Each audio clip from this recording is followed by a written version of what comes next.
তারেক রহমানের দেশে ফেরা নিয়ে যা জানালো বিএনপি। তারেক রহমানের অপেক্ষায় বিএনপি। কবে কখন তিনি দেশে ফিরবেন সেই আশায় প্রহর গুনছে দেশের বৃহত্তম রাজনৈতিক দলটির সর্বস্তরের নেতাকর্মী ও সমর্থক। দলীয় সূত্রগুলো বলছে, বিএনপির ভারপ্রাপ্ত চেয়ারম্যান নিজেই দেশে ফেরার সিদ্ধান্তটি নেবেন, তবে নেতাকর্মীরা চান তিনি দ্রুতই দেশে ফিরে আসুন। দলের মহাসচিব মির্জা ফখরুল ইসলাম আলমগীর বলেছেন, বিএনপির ভারপ্রাপ্ত চেয়ারম্যান তারেক রহমানকে দ্রুতই দেশে ফিরতে অনুরোধ করা হয়েছে। তিনি যখনই মনে করবেন হি ক্যান কাম ব্যাক। আমরা অলরেডি দ্রুত চলে আসার জন্য অনুরোধ জানিয়েছি। তিনি বীরের বেশেই ফ্যাসিবাদ মুক্ত স্বদেশে ফিরবেন। দল আর অঙ্গ সংগঠনের নেতাকর্মী সমর্থকই নন, সারা দেশের মানুষ তার আগমনের অপেক্ষায় আছেন বলেও জানান মির্জা ফখরুল। জানা গেছে, তারেক রহমানের বিরুদ্ধে মামলাগুলো প্রত্যাহারের প্রাথমিক প্রক্রিয়া শুরু হয়েছে। তার আইনজীবীরা এটি নিয়ে কাজ শুরু করেছেন। তার মধ্যে একটি মামলা বাদী প্রত্যাহার করেছেন। অন্য মামলাগুলোর আইনি প্রক্রিয়া সম্পূর্ণে অপেক্ষায়। সুচিকিৎসার্থে দলের চেয়ারপারসন ও সাবেক প্রধানমন্ত্রী বেগম খালেদা জিয়ার কিছুদিনের মধ্যেই বিদেশে যাওয়ার কথা রয়েছে। লন্ডনের একটি অ্যাডভান্স হেলথ সেন্টারে তাকে নিয়ে যাওয়ার ব্যাপারে প্রস্তুতি চলছে। চেয়ারপারসন সেখানে যাওয়ার আগ পর্যন্ত ভারপ্রাপ্ত চেয়ারম্যান লন্ডনে অবস্থান করতে পারেন। তারেক রহমানের দেশে ফেরা প্রসঙ্গে বিএনপির স্থায়ী কমিটির সদস্য সালাউদ্দিন আহমেদ বলেন, তার কিছু মামলা মোকদ্দমা এবং আইনি বিষয় আছে, এগুলো আমরা আইনি প্রক্রিয়ার মধ্য দিয়ে নিরসন করতে চাই। তারপর আমার মনে হয় তিনি দেশে ফিরে আসার প্ল্যান প্রোগ্রাম করবেন। বিএনপির চেয়ারপারসনের উপদেষ্টা ও সাবেক এমপি জহির উদ্দিন স্বপন বলেন, দলের ভারপ্রাপ্ত চেয়ারম্যান তারেক রহমানের অপেক্ষায় সারা দেশের মানুষ অধীর আগ্রহে অপেক্ষা করছে।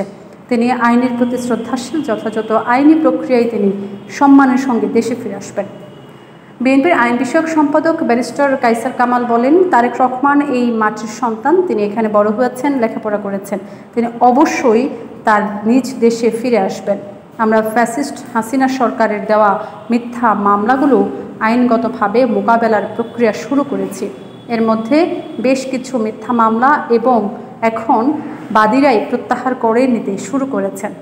2015 সালের 7 জানুয়ারি তারেক রহমানের বক্তব্য প্রচারে নিষেধাজ্ঞা দিয়েছিল উচ্চ আদালত। এই নিষেধাজ্ঞার জন্য তিনি আবেদন করেছিলেন। তিনি তার মামলার এর মধ্যেই প্রত্যাহার করেছেন। তথাকথিত 21 আগস্টের মামলাসহ 4টি মামলায় তাকে দণ্ড দেওয়া হয়েছে নিম্ন আদালত থেকে। এর মধ্যে দুর্নীতির মিথ্যা মামলাও আছে। সেগুলো আমরা আইনগত প্রক্রিয়ায় দেখেছি, বিচার বিশ্লেষণ করে পদক্ষেপ নিচ্ছি। আইনি প্রক্রিয়া শেষ হলে তিনি দেশে ফিরে আসবেন ইনশাআল্লাহ। তারেক রহমান দেশ ছাড়েন 2008 সালের 11 সেপ্টেম্বর। এরপর তার বিরুদ্ধে একের পর এক মিথ্যা মামলা দেওয়া হয়। যাবজ্জীবন সহ 4 মামলায় তাকে দেওয়া হয় সাজা। তারেক রহমানের বক্তব্য প্রচারেও নিষেধাজ্ঞা দেওয়া হয় উচ্চ আদালত থেকে। 5 আগস্ট শেখ হাসিনা পদত্যাগ করে দেশ ছেড়ে পালিয়ে যাওয়ার পর ওই দিনই দেশের সব গণমাধ্যম তারেক রহমানের বক্তব্য প্রচার শুরু করে। তারেক রহমানের সম্মতি পেলে তার সাজা স্থগিত চেয়ে সরকারের কাছে আবেদন করা হবে বলে জানিয়েছেন বিএনপির আইনজীবী ফোরামের সভাপতি অ্যাডভোকেট জয়নুল আবেদিন। তিনি বলেন, ফৌজদারি কার্যবিধির 401 ধারা প্রয়োগ করে তারেক রহমানের সাজা স্থগিতের আবেদন করা হবে সরকারের কাছে।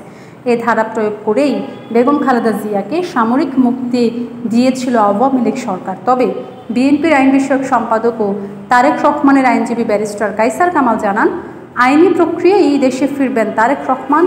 কবে নাগাদ ফিরবেন সে সিদ্ধান্তও তিনি নিজেই নেবেন। ব্যারিস্টার কায়সার কামাল বলেন, যথাযথ আইনি প্রক্রিয়া ছাড়া অন্য কোনো পথে ফিরবেন না তারেক রহমান। তিনি আইনের প্রতি শ্রদ্ধাশীল, সংবিধানের প্রতি শ্রদ্ধাশীল, যে কারণে তার বিরুদ্ধে যেসব মামলা রায় হয়েছে সেগুলো তিনি আইনগতভাবে মোকাবেলা করবেন। যেগুলো রায় হয়নি সেগুলোর বিষয়ে আইনগতভাবে আমরা পদক্ষেপ নিচ্ছি। দলীয় সূত্রে জানা গেছে, তারেক রহমানের বিরুদ্ধে অর্ধশতাধিক মামলা রয়েছে। 2007 সালের তত্ত্বাবধায়ক সরকার এবং পরবর্তী সময়ে আওয়ামী লীগ ক্ষমতায় আসার পর এসব মামলা হয়েছে। এর মধ্যে 21 আগস্ট গ্রেনেড হামলার মামলায় যাবজ্জীবন কারাদণ্ডের রায় দেওয়া হচ্ছে। এছাড়া আরও 5টি মামলার বিচার শেষে সাজা ঘোষণা করা হয়েছে। কিছু মামলা স্থগিত রয়েছে, তাকে পলাতক দেখিয়ে এসব মামলার বিচার কাজ সম্পূর্ণ করা হয়েছে। স্বৈরাচার শেখ হাসিনা সরকারের আমলে দীর্ঘ 16 বছর সপরিবারে যুক্তরাজ্যে নির্বাসিত জীবন কাটাচ্ছেন বিএনপির এই শীর্ষ নেতা। গত 3 সেপ্টেম্বর বিএনপির ভারপ্রাপ্ত চেয়ারম্যান তারেক রহমানের কারামুক্তি দিবস পালন করেছে বিএনপি। দেশি বিদেশি ষড়যন্ত্রে তৎকালীন তত্ত্বাবধায়ক সরকার 2007 সালের 7 মার্চ ভোর রাতে তারেক রহমানকে কোনো অভিযোগ ছাড়াই বাসা থেকে গ্রেফতার করে নিয়ে যায়। দিনের পর দিন রিমান্ডে নির্যাতন ও টানা 554 দিন কারাবাসের পর সরকারের সাজানো সব কোটি মামলায় আদালত থেকে জামিন পেয়ে 2008 সালের 3 সেপ্টেম্বর পিজি হাসপাতালে চিকিৎসাধীন অবস্থায় তিনি মুক্তি পান। এরপর যথাযথ আইনি প্রক্রিয়ায় তিনি চিকিৎসার্থে বিদেশে যান।